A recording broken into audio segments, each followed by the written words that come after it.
Hey guys, welcome to my YouTube channel. ಇವತ್ತು ನಾವು ಬೆಳ್ಳಂಬೆಳಿಗ್ಗೆ visit ಮಾಡೋಕ್ಕೆ ಹೋಗ್ತಾ ಇರುವಂತಹ ಇನ್ನೊಂದು ಅದ್ಭುತವಾದಂತಹ ಬೆಂಗಳೂರಿನಲ್ಲಿರುವ ಪ್ರವಾಸಿ ತಾಣದ ಹೆಸರು ನಂದಿ ಹಿಲ್ಸ್. ನಂದಿ ಹಿಲ್ಸ್ ಅಥವಾ ಇದನ್ನು ಹಿಸ್ಟಾರಿಕಲಿ ನಂದಿ ದುರ್ಗ ಅಂತ ಕೂಡ ಕರೀತಾ ಇದ್ರು. ಇದೊಂದು ಅದ್ಭುತವಾದಂತಹ ಪ್ರವಾಸಿ ತಾಣ. ಬ್ಯೂಟಿ ಏನಪ್ಪ ಅಂತಂದರೆ, ಜನ ಇಲ್ಲಿ ಸನ್ರೈಸ್ ಮತ್ತು ಸನ್ಸೆಟ್ ನೋಡೋದಕ್ಕಂತ ಅರ್ಲಿ ಮಾರ್ನಿಂಗು ಇಲ್ಲ ಈವ್ನಿಂಗ್ ಹೊತ್ತಿಗೆ ಜಾಸ್ತಿ ವಿಸಿಟ್ ಮಾಡ್ತಾರೆ. ನಂದಿ ಹಿಲ್ಸು ಲೊಕೇಟ್ ಆಗಿರೋದು ಚಿಕ್ಕಬಳ್ಳಾಪುರದಲ್ಲಿ. ಚಿಕ್ಕಬಳ್ಳಾಪುರ ಮೇನ್ ಸಿಟಿಯಿಂದ ಆಲ್ಮೋಸ್ಟ್ ಒಂದು 10 ಕಿಲೋಮೀಟರ್ಸು. ಆಮೇಲೆ ಬೆಂಗಳೂರಿಂದ ನೋಡೋದಾದರೆ ಇದೊಂದು ಆಲ್ಮೋಸ್ಟು 60 to 65 ಕಿಲೋಮೀಟರ್ ಡಿಸ್ಟೆನ್ಸಲ್ಲಿ ಲೊಕೇಟ್ ಆಗಿರುವಂತಹ ಅಮೇಝಿಂಗ್ ಹಿಲ್ ಸ್ಟೇಷನ್. ಬೆಂಗಳೂರಿನ ಡಿಪಿಕಲ್ ಟ್ರಾಫಿಕ್ ಮಧ್ಯೆ ಬದುಕ್ತಾ ಇರೋ ಜನರು ವೀಕೆಂಡು ರಿಲ್ಯಾಕ್ಸೇಷನ್ಗೆ ಅಂತ ಹೋಗೋ ಒಂದು ಅದ್ಭುತವಾದಂತಹ ಪ್ರವಾಸಿ ತಾಣ.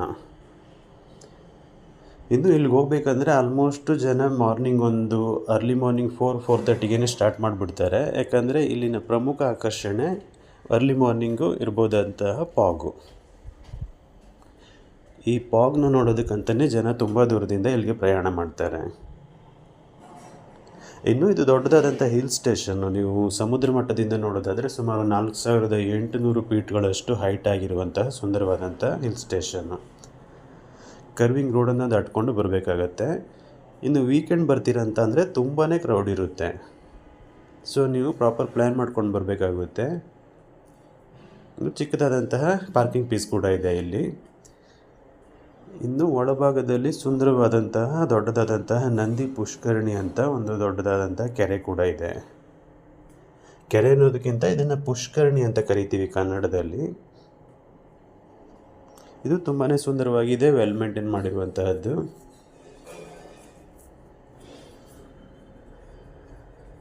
ಅರ್ಲಿ ಮಾರ್ನಿಂಗ್ ಬಂದರೆ ಅಡ್ವಾಂಟೇಜ್ ಏನಪ್ಪ ಅಂತಂದರೆ ಸುತ್ತಲೂ ಕವರ್ ಆಗಿರುವಂತಹ ಪಾಗು. ಈ ಪಾಗ್ನ ನೋಡೋದಕ್ಕಂತಲೇ ಜನ ವಿಶೇಷವಾಗಿ ಇಲ್ಲಿ ಬರ್ತಾರೆ. ಇನ್ನು ನಂದಿ ಹಿಲ್ಸ್ ಫೇಮಸ್ ಆಗಿರೋದು ವ್ಯೂ ಪಾಯಿಂಟ್ಗೆ. ಇದು ತುಂಬ ದೊಡ್ಡದಾಗಿರುವಂಥ ಹಿಲ್ ಸ್ಟೇಷನ್ ಆಗಿರೋದ್ರಿಂದ ಜನ ಇಲ್ಲಿ ಬಂದು ಅರ್ಲಿ ಮಾರ್ನಿಂಗ್ ಸೂರ್ಯೋದಯ ಮತ್ತು ಸೂರ್ಯಾಸ್ತವನ್ನು ವೀಕ್ಷಣೆ ಮಾಡೋಕ್ಕಂತ ಬರ್ತಾರೆ. ಇನ್ನು ಹಲವಾರು ವ್ಯೂ ಪಾಯಿಂಟ್ಗಳಿದ್ದು ಮೇನ್ಲಿ ಪ್ರಮುಖವಾಗಿ ಒಂದು ದೊಡ್ಡದಾದಂತಹ ವ್ಯೂ ಪಾಯಿಂಟ್ನ ಇಲ್ಲಿ ನಿರ್ಮಾಣ ಮಾಡಿದ್ದಾರೆ. ಅಲ್ಲಿ ನಿಂತು ನೀವು ಸೂರ್ಯಾಸ್ತ ಅಥವಾ ಸೂರ್ಯೋದಯವನ್ನು ವೀಕ್ಷಣೆ ಮಾಡ್ಬೋದು. ಇದನ್ನು ತುಂಬಾ ಚೆನ್ನಾಗಿ ಬಿಲ್ಟ್ ಮಾಡಿದ್ದಾರೆ.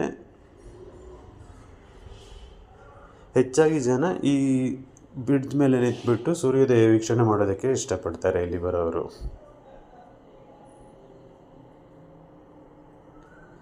ಇದನ್ನು ಎತ್ತರದಾಗಿ ಕನ್ಸ್ಟ್ರಕ್ಟ್ ಮಾಡಿರೋದು.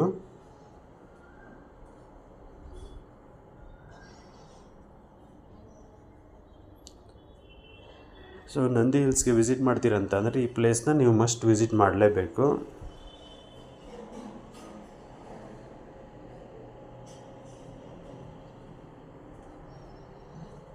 ಚಿಕ್ಕ ಮಕ್ಕಳನ್ನ ಕರ್ಕೊಂಬರ್ತೀರಂತ ಅಂದರೆ ಒಂದು ಸ್ವಲ್ಪ ಹುಷಾರಾಗಿರಿ.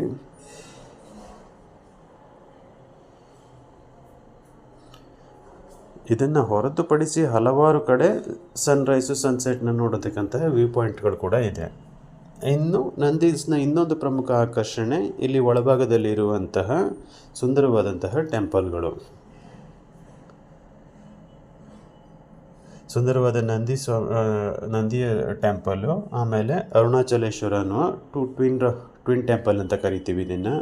ಎರಡು ಸುಂದರವಾದಂತಹ ಹಿಂದೂ ದೇವಾಲಯಗಳು. ತುಂಬಾ ಸುಂದರವಾಗಿದ್ದು ಇಲ್ಲೂ ಕೂಡ ಒಳಭಾಗದಲ್ಲಿ ಒಂದು ಸುಂದರವಾದಂತಹ ಪುಷ್ಕರಣಿ ಅಥವಾ ಚಿಕ್ಕದಾದಂತಹ ಕೊಳ ಅಂತ ಕೂಡ ಕರಿಬೋದು, ಅವೈಲೇಬಲ್ ಇದೆ.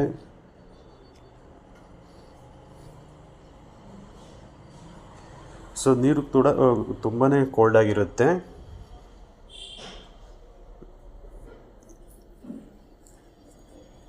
ಇವೆಲ್ಲ ನ್ಯಾಚುರಲ್ ಆಗಿ ಇಲ್ಲಿ ಕ್ರಿಯೇಟ್ ಮಾಡಿರುವಂತಹದ್ದು.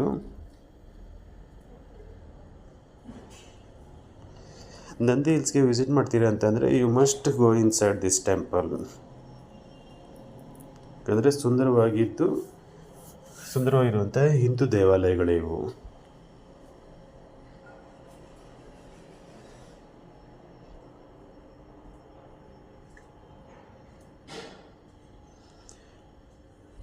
ಇನ್ನು ಸುತ್ತಲೂ ಫಾಗ್ ಇರೋದರಿಂದ ಜನ ತುಂಬ ಕಡೆಯಲ್ಲಿ ನಿಂತು ಸನ್ರೈಸ್ ಮತ್ತು ಸನ್ಸೆಟ್ಟನ್ನು ವೀಕ್ಷಣೆ ಮಾಡ್ತಾರೆ. ಇನ್ನು ಇಲ್ಲಿ ದೊಡ್ಡದಾದಂತಹ ಟಿಪ್ಪು ಡ್ರಾಪ್ ಕೂಡ ಇದೆ.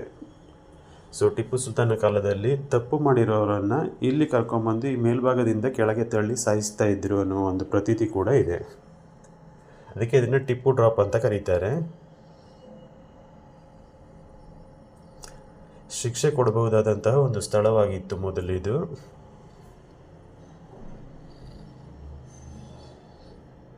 ಟಿಪ್ಪು ಸುಲ್ತಾನ್ ಅವರ ಆಳ್ವಿಕೆಯ ಕಾಲದಲ್ಲಿ.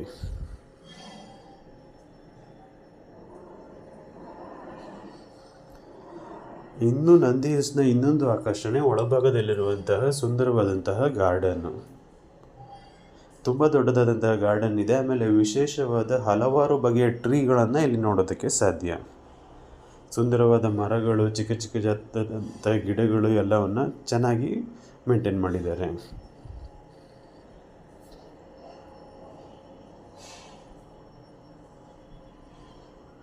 ಇನ್ನು ಇಲ್ಲಿ ಕಾಣ್ತಾ ಇರೋ ವೈಟ್ ಹೌಸನ್ನ ನೆಹರು ನಿಲಯ ಅಂತ ಕೂಡ ಕರೀತಾರೆ ಇದನ್ನು. ಇದು ತುಂಬಾ ಸುಂದರವಾದಂತಹ ವೈಟ್ ಹೌಸು. ಸುತ್ತಲೂ ದೊಡ್ಡದಾದಂತಹ ಗಾರ್ಡನ್ನ ನಡುವೆ ಇರುವಂತಹ ಸುಂದರವಾದಂತಹ ವೈಟ್ ಹೌಸ್.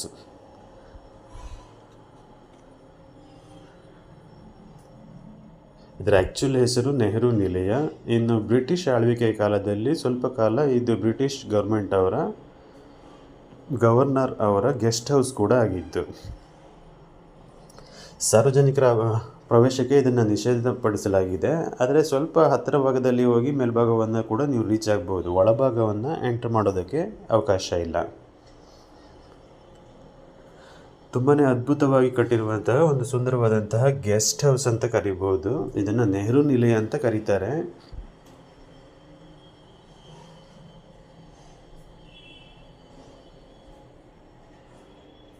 ಆಲ್ಮೋಸ್ಟ್ 2 ಮಾಳಿಗೆಗಳಿರುವಂತಹ ಒಂದು ಸುಂದರವಾದಂತಹ ಮನೆ.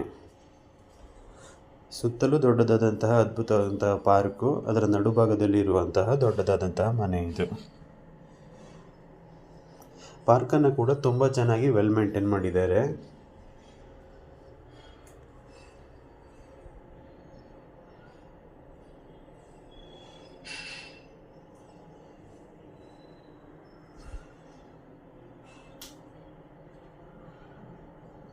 ಇನ್ನು ವಿಶೇಷವಾದ ಹಲವಾರು ಪ್ರಕಾರದ ಟ್ರೀಗಳನ್ನು ನೋಡೋದಕ್ಕೆ ಸಾಧ್ಯ. ಇವನ್ನೆಲ್ಲ ಪ್ಲ್ಯಾಂಟ್ ಮಾಡಿರೋದು.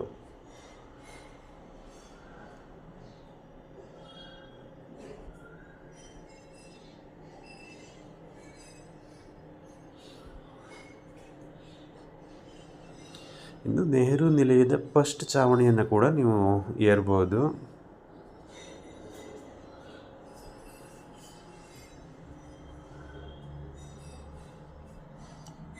ಮೇಲೆ ಏರಿದ್ರೆ ಅಲ್ಲಿಂದ ವಿಸಿಬಿಲಿಟಿ ಇನ್ನೂ ಕೂಡ ಚೆನ್ನಾಗಿದೆ.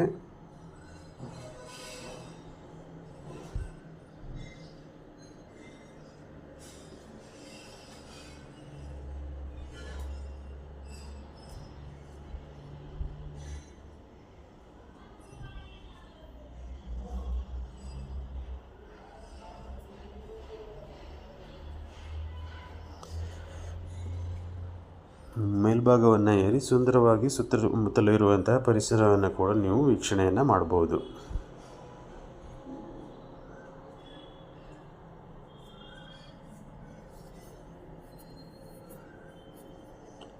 So Nandi hills kind of forest plus ದೊಡ್ಡದಾದಂತಹ ಒಂದು ಹಿಲ್ ಸ್ಟೇಷನ್ನು.